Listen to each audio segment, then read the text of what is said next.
Okay, let's go on. The last perturbation theory that we are going to apply to the hydrogen atom is to see what happens when we apply a magnetic field.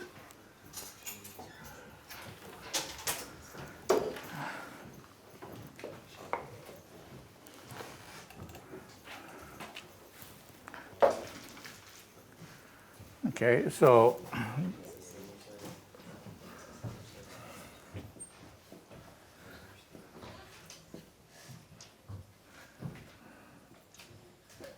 we look at the Zeeman effect, which is the effect a magnetic field produces on an atom. So what do we have? The simplest type of effect that you are going to have is again B times, so the H, that's called Zeeman, is going to be minus B dot the magnetic moment of the electron. Now, the magnetic moment of the electron, when I write it over here, mu is going to have two components.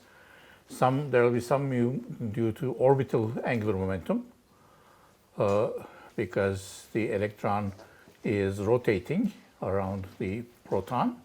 And then there is also going to be some spin angular momentum.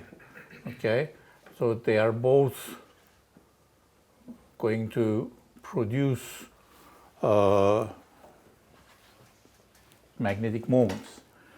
Okay, and what we have for these cases is, I kept them on the board.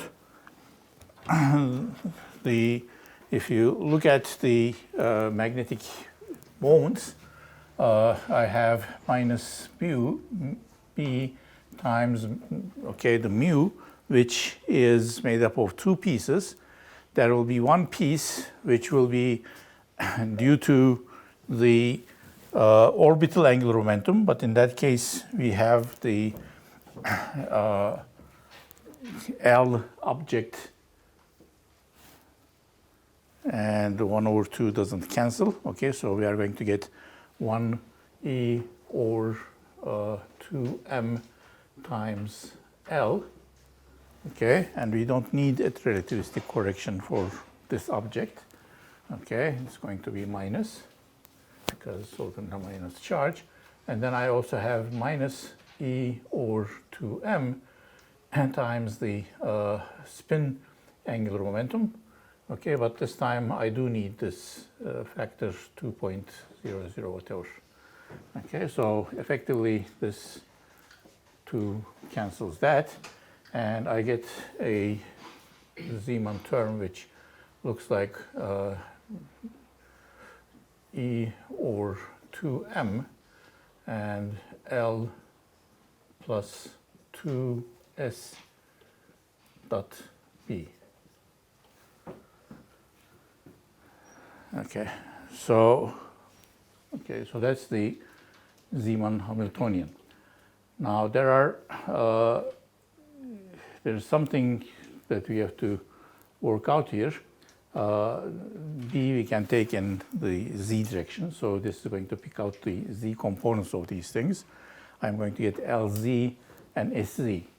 Now this is all very good, because if I am working in a space, in the outer product space, so that if I have Lm and Ms,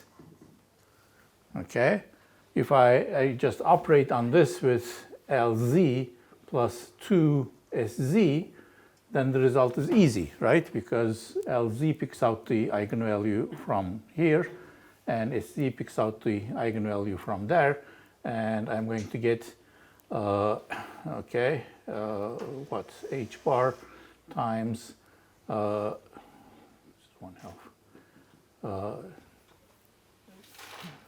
m plus 2ms times the same eigenstates. Okay, so in the outer product space I'm okay. but I may want to use the total angular momentum state.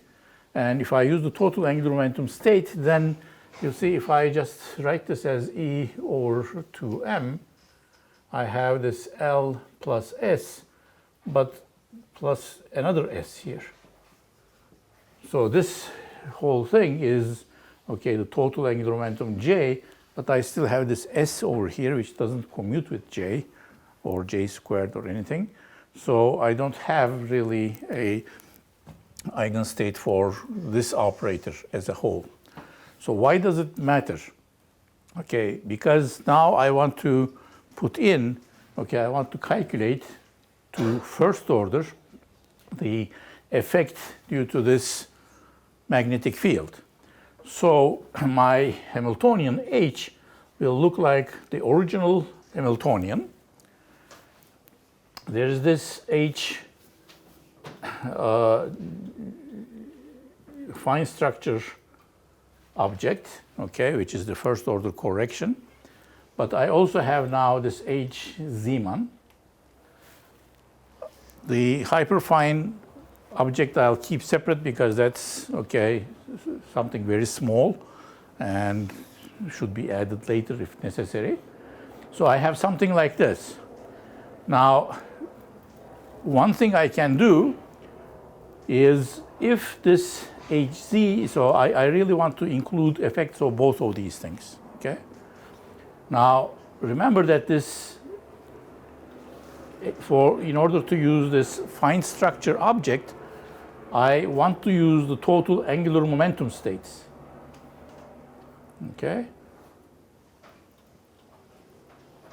So I want to use these angular momentum states in order to obtain the result for the fine structure case. For this one, okay, if it is, if I can just apply it directly, it would be nice if I worked in the outer product space, okay? So in that case, I would like to work in Lm and 1/2 ms type of space, okay? Because these are, okay, eigenfunctions for my operator. But I cannot do both, okay? So if I want to include both of these effects, one way I can do it is I am going to just look at this whole object and call it my new H0, let's call it H0 prime, and then treat this as a perturbation on them, okay? But if I use that, then I'm using these total angular momentum states.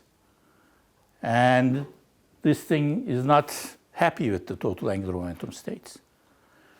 On the other hand, I may have a problem in which the magnetic field is very strong and this fine structure term is relatively small compared to the magnetic field term, in which case I can then solve my problem directly in the outer product space and treat the fine structure as a perturbation on that, okay? So in this problem, I'm going to have to decide on the order of those things. So this problem is interesting, not because it's so involved, but mainly because it lets you decide which way you want to go. Okay, so there are 3 ways of approaching this.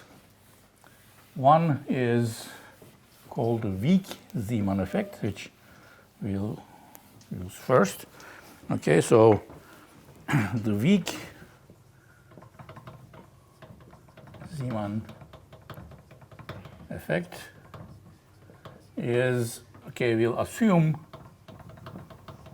that effect of Hz is smaller or much smaller than the H fine structure. What that means is I'm going to develop my new H0 prime, which is going to be my original H0 plus the H fine structure. So that's going to be my new H0, okay, and I have the energies, etc. Now I'm going to look at the change in the energy due to the Zeeman effect using the eigenfunctions associated with this, okay? They are still the zeroth order eigenfunctions, but they have to be the total angular momentum state. So what happens then is that E Zeeman to first order, where it is weak, is going to be the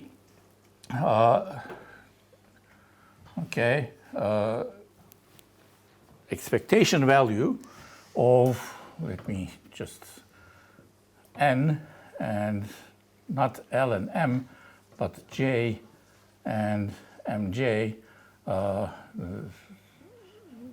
Okay, I'm not going to write the L and Ms because it becomes too cluttered a notation. Hz, okay, N and J and Mj. Okay, so but remember that L and Ms are still in the picture somehow. Okay, so the point is I have to use these total angular momentum states. Now, so what happens? Well, there's a nice trick, there's a nice approximation which enables you to use these states very easily. Okay, normally what do you do? Okay, you would go ahead and find these matrix elements, see if there are degeneracies, etc. But what we do is we look at the structure of this term.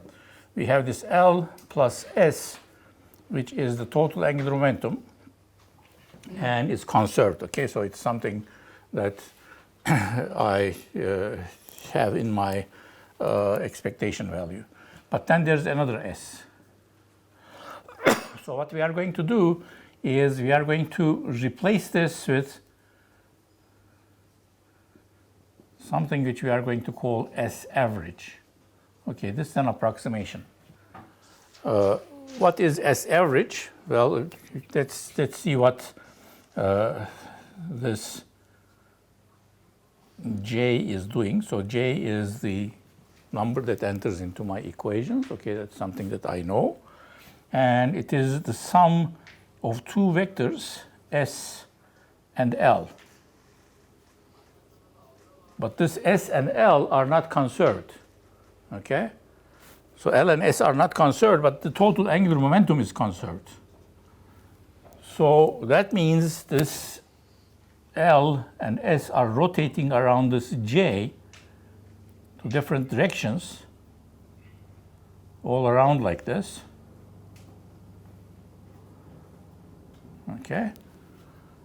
So what we are going to do is instead of this S, let's write down what the average of this S is.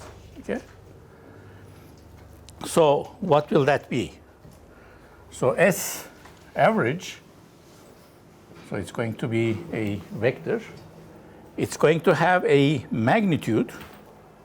Okay, its magnitude is going to be the projection of this S in the direction of J. Okay, so it's going to have a magnitude which is going to be S dot the unit vector in the J direction.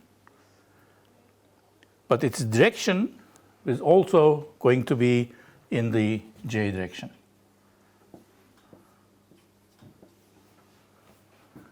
Okay. So in place of this S average, we are going to just put in that.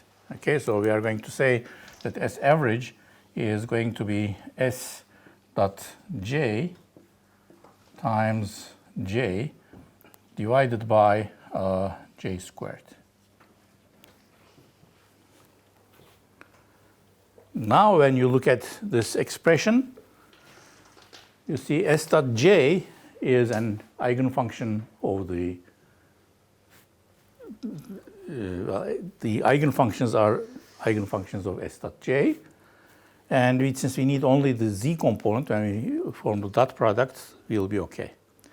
Okay, so with this approximation, okay, so we are going to now get a Zeeman effect Hamiltonian, which looks like this.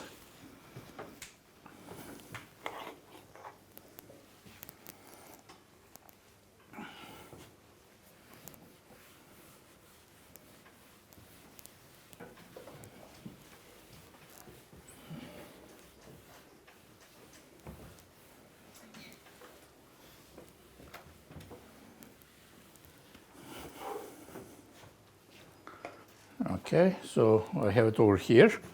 Hz is now approximately, but it's a good approximation, is equal to E over 2m. Okay, I have a J plus S dot J times J over J squared dot the external field. And if I choose this external field in the z direction, then I pick out the z components of these things. Okay, so this will be E over 2m, okay, a jz plus, in fact, let me factor out the jz also. 1 plus S dot J divided by J squared Jz times the magnetic field. Okay.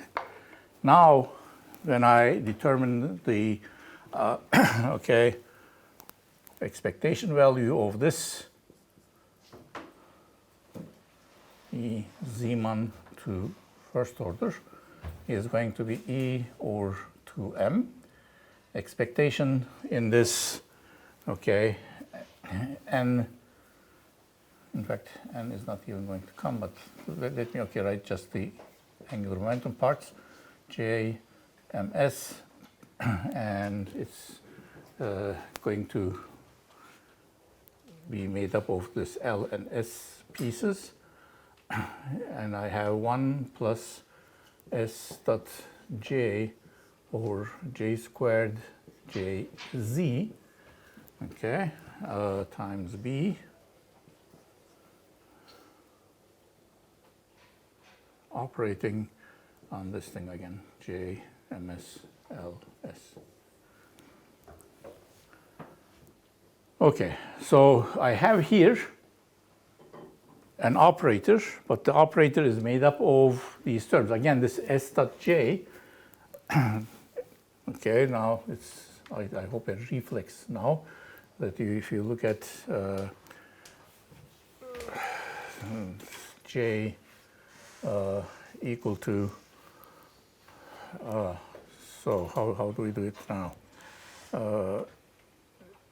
S dot J, I have to be careful.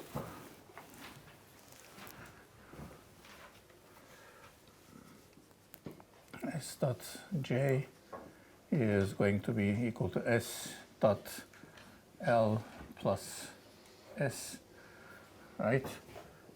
So it's going to be L dot S plus S squared.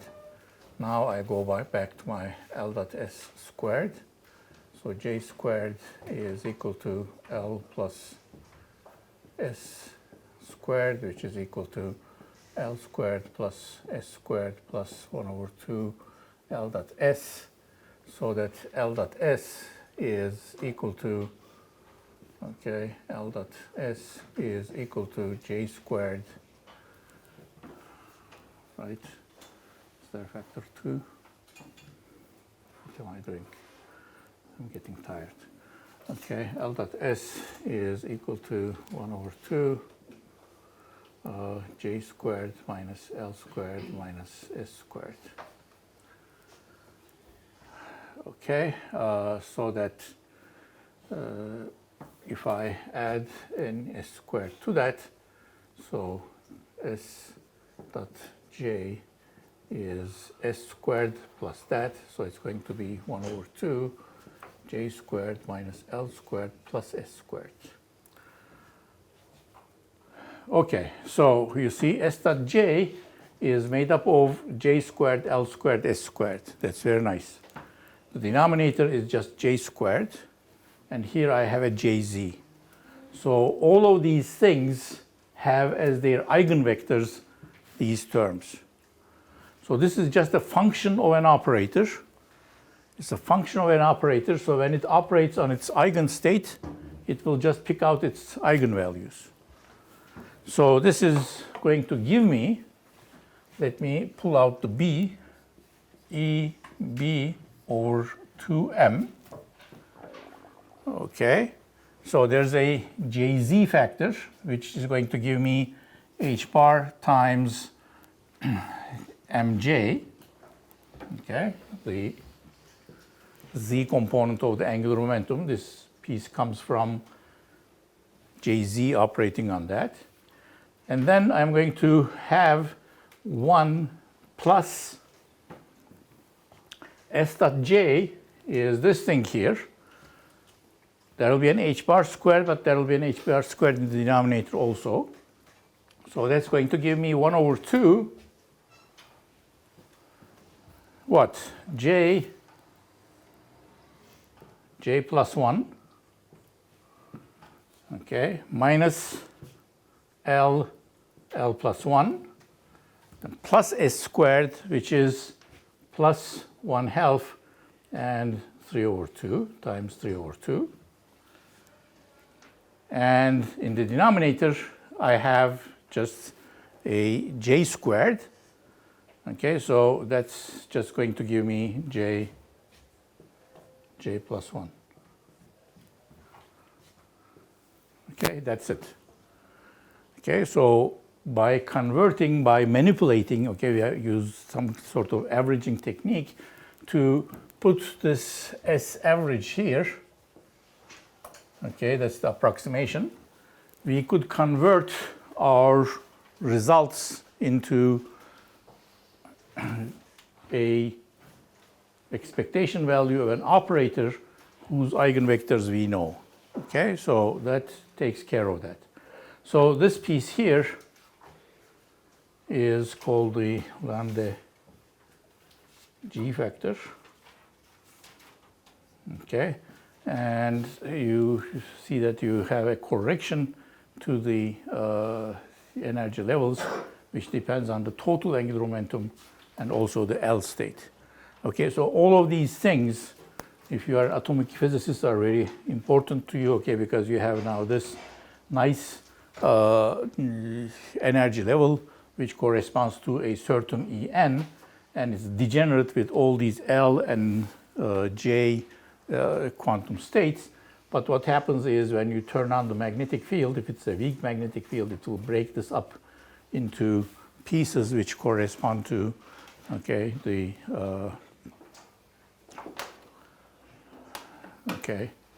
which correspond to shifts in this energy, which are functions of J and L. All right, now let's go to the other extreme. Let's look at the strong Zeeman effect. Okay, so this case is a little easier because now we can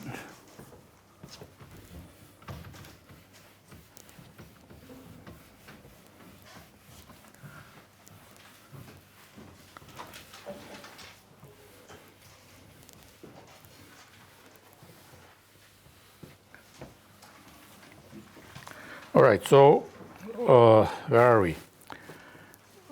So remember, we said assume the effect of Hz is small, so it will be a perturbation to H0 plus HFS. Okay, but now what we are going to assume is that we have a strong field.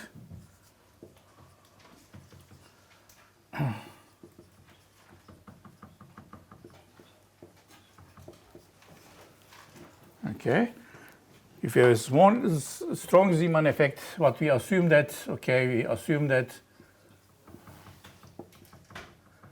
the Hz is much stronger or has a more important effect than the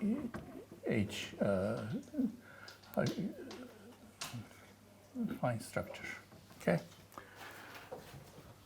So now we have these terms, which is the H0 plus the H Zeeman. So that's now going to be the more important effect. Together, we are going to form new states. And from those, okay, and we'll use the states associated with the eigenfunctions that diagonalize Hz. And then this is going to be our new H0 prime, and H fine structure is going to be a perturbation on them. Okay? So how do we go about that? Well, actually this case is easier because now we have a Hamiltonian which looks like Hz